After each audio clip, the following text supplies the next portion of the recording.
మద్యం కేసులో మాజీ మంత్రి కాకాని గోవర్ధన్ రెడ్డిని 2 రోజుల పోలీస్ కస్టడీకి తీసుకోనున్నారు.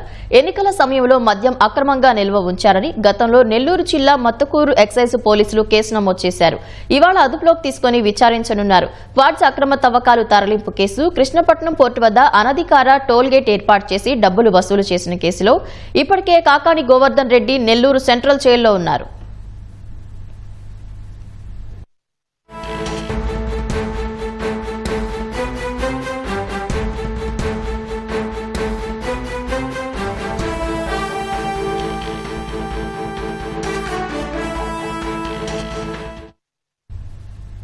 ఎన్నికల సమయంలో మద్యం అక్రమంగా నిల్వ ఉంచిన కేసులో మాజీ మంత్రి కాకాని గోవర్ధన్ రెడ్డిని 2 రోజుల కస్టడీలో ఎక్సైజ్ పోలీసులు విచారించనున్నారు.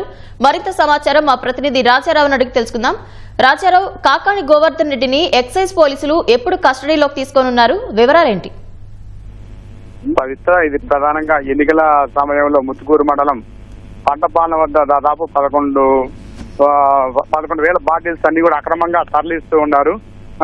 ఈ డంపు చేసి ఎన్నికల్లో కార్యకర్తలు పంపిణీ చేసేందుకోసంగా వైసీపీ నాయకులు మాజీ మంత్రి కాకాని గోవర్ధన్ రెడ్డి ప్రోద్బలంతో ఈ డంపు చేసే దాని మీద కేసు నమోదైంది.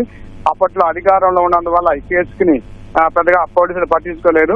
తర్వాత దీని మీద విచారణ మొదలైంది.